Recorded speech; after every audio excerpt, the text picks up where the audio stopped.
হরে কৃষ্ণ। আমরা ভগবত অনুগ্রহে যাহা কিছু প্রাপ্ত হই তাতে আমাদের সন্তুষ্ট থাকা দরকার।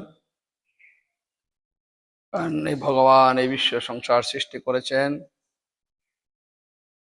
আমাদের প্রত্যেকের প্রাণ ধারণের জন্য, আলো বাতাস পরিপূর্ণভাবে দিয়েছেন।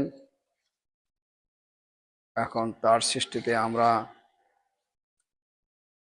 বিকশিত করতে হবে এবং সবার যাতে কল্যাণ হয়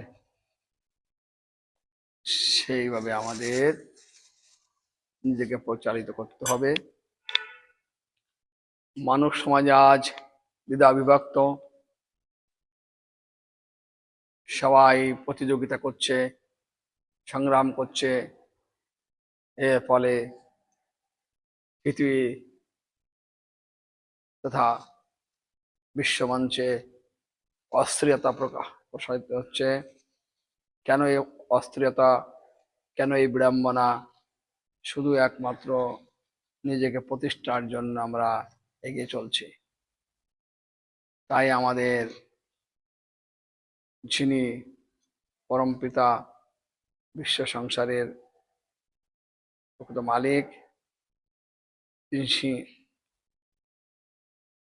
সবাইকে বাঁচার জন্য, সবাইকে এগিয়ে যাওয়ার জন্য গীতার মাধ্যমে যে উপদেশ দিয়েছেন, সর্বধর্মান পরিত্যাজ্য মামেকাং শরণং ব্রজ অহং তং সর্বপাপেভ্যো মোক্ষয়িষ্যামি মা শুচি। অর্থাৎ আমরা আমাদের যে নৈমিত্তিক এজেন্ডা, আমরা শুধু নিচে বাঁচবো, নিজে ভোগ করব, এই যে প্রতিযোগিতা, তার ফলে আজকে সারা পৃথিবী অশান্তি আসছে। কেউ, আমরা অশান্তি চাই না, কিন্তু আসছে। এর কারণ কি? আমরা প্রকৃতির যে উপাদান, ভগবানের দেওয়া সম্পত্তি নিজেরা আত্মসাৎ করতে চাইছি। একটা প্রমাণ দেখুন, এক বছর চাউল যদি পড়ে থাকে, কোনো গরু পাখি তার নিজের পরিমাণ মতো খেয়ে নেবে। মানুষ যদি ভাই, সে পুরোটাই